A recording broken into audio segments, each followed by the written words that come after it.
Assalamualaikum warahmatullahi wabarakatuh. Perkenalkan, saya Nando Hermawan dengan NIM 7191143011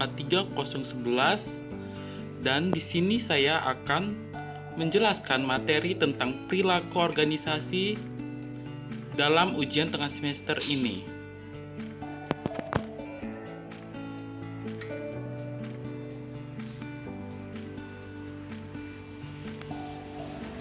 Adapun pokok pembahasannya adalah individu dan perbedaannya, dasar-dasar organisasi, permasalahan dalam kelompok, konflik, negosiasi. Yang pertama, kita akan membahas individu dan perbedaannya. Untuk mengetahui bagaimana individu berbeda dalam kemampuan dan menggunakan pengetahuan itu untuk meningkatkan kemungkinan untuk melakukan pekerjaan dengan baik. Kemampuan adalah sebuah penilaian saat ini atas apa yang bisa dilakukan seseorang. Kemampuan keseluruhan individu pada dasarnya terdiri atas kemampuan intelektual. Nah, kemampuan intelektual dibutuhkan untuk melakukan berbagai aktivitas mental, berpikir penalaran, dan pemecahan masalah. Yang kedua ada kemampuan fisik. Nah, kemampuan fisik untuk keberhasilan melakukan pekerjaan dan yang kurang membutuhkan keterampilan dan lebih standar. Yang ketiga, kesesuaian kemampuan pekerjaan. Maksudnya adalah pekerjaan menuntut hal yang berbeda pada individu dan bahwa individu berbeda dalam kemampuan. Yang keempat adalah karakteristik biografis. Maksudnya ini adalah meliputi di antara usia, gender, ras, dan masa jabatan.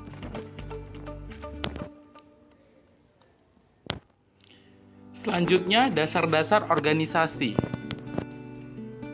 Untuk menyusun organisasi yang baik perlu memperhatikan hal-hal berikut.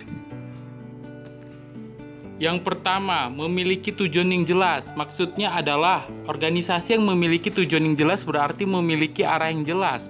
Tujuan tersebut menentukan adanya keteraturan dalam gerak langkah organisasi. Jika organisasi tidak memiliki arah yang jelas, akan menimbulkan masalah di masa yang akan datang. Yang kedua, terdapat pendelegasian tugas dan wewenang. Maksudnya adalah pendelegasian memiliki beberapa manfaat antara lain. Pertama, pemimpin dapat lebih memiliki fokus pada masa kebijakan, rencana strategis, dan pengembangan organisasi. Kedua, bawahan memiliki rasa percaya diri dalam menyelesaikan permasalahan pekerjaan. Ketiga, tingkat ketergantungan bawahan terhadap pimpinan berkurang. Nah, yang ketiga adalah memiliki struktur mendorong kreativitas para anggota organisasi. Yang keempat adalah memiliki satu kesatuan komando. Maksudnya adalah satuan komando diperlukan guna meminimalkan kebingungan dan konflik bawahan. Setiap pekerjaan dideskripsikan dengan jelas agar tidak tumpang tindih sehingga teratur dan terencana dengan baik. Yang kelima adalah ada pembagian tugas yang jelas. Maksudnya adalah pembagian tugas memiliki implikasi pada adanya keteraturan dan kejelasan wewenang dan tanggung jawab dalam suatu pekerjaan. Materi selanjutnya adalah permasalahan dalam kelompok.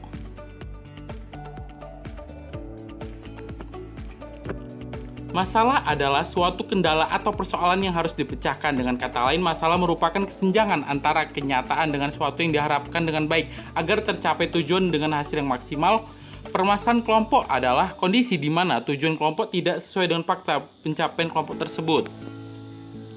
Nah, penyebab adanya masalah dalam sebuah kelompok adalah yang pertama adalah perbedaan dengan tujuan.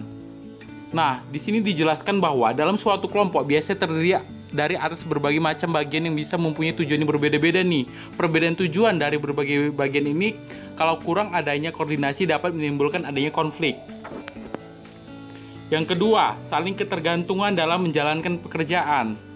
Nah, maksudnya adalah organisasi atau kelompok merupakan gabungan dari berbagai individu yang saling berinteraksi. Nah, akibatnya kegiatan satu pihak mungkin dapat merugikan pihak lain dan ini merupakan sumber konflik pula.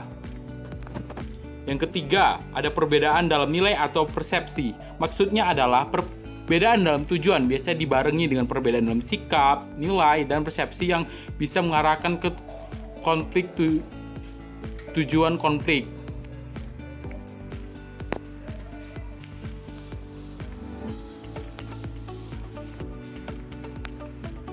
Materi selanjutnya adalah konflik. Konflik adalah ketidaksamaan pendapat dari individu atau kelompok dan terjadi jika masing-masing komponen organisasi memiliki kepentingan atau tujuan sendiri-sendiri dan tidak bekerja sama antara satu dengan yang lain. Proses konflik. Menurut Robbins, proses konflik dapat dipahami sebagai sebuah proses yang terdiri atas 5 tahapan, yaitu potensi pertentangan atau ketidakselarasan, kognisi dan personalisasi, maksud, perilaku, dan juga akibat. Jenis-jenis dari konflik. Dalam Gihardi tahun 2012 terdapat jenis-jenis konflik. Yang pertama, konflik substansif adalah konflik terjadi disebabkan tidak adanya kesepakatan yang mendasar atas tujuan yang ingin dicapai. Yang kedua, konflik emosi. Konflik terjadi karena anggotanya mengalami masalah hubungan antar pribadi. Tipe konflik. Menurut Robin dan Judge tahun 2011 membedakan tipe konflik menjadi 1. Task konflik merupakan konflik atas konten dan tujuan pekerjaan. Relationship konflik merupakan konflik didasarkan pada hubungan interpersonal. Proses konflik merupakan konflik terhadap bagaimana pekerjaan dilakukan. Klasifikasi dari konflik. Konflik juga dapat diklasifikasikan menurut perbedaan status atau peran seorang atau kelompok yang berkonflik. Yang pertama adalah konflik vertikal. Konflik vertikal adalah konflik yang terjadi antara hierarki dalam organisasi, misalnya konflik antara atasan dan bawahan, mengenai berbagai hal seperti pembagian tugas, penilaian prestasi kerja, dan penentuan sasaran. Yang kedua adalah konflik horizontal, yaitu konflik yang terjadi antara satu orang atau kelompok dengan orang lain, atau kelompok lain dapat terjadi akibat adanya sumber daya yang langka yang diperebutkan atau faktor-faktor emosional lainnya. Ketiga, konflik peran, yaitu konflik yang terjadi akibat peran yang diharapkan dari seorang organisasi tidak sesuai dengan yang diinginkan oleh pemegang jabatan.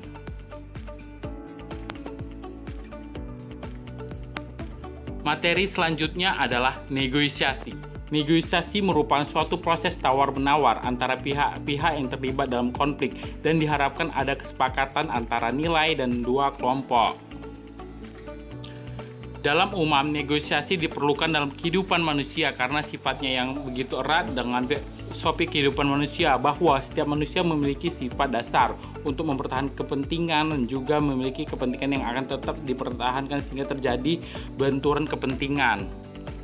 Secara umum, tujuan dilakukan negosiasi adalah untuk mendapatkan atau memenuhi kepentingan kita yang telah direncanakan sebelumnya, dan hal yang diinginkan tersebut disediakan atau dimiliki orang lain, sehingga kita memerlukan negosiasi untuk mendapatkan yang diinginkan. Sekian dan terima kasih atas pembahasan saya.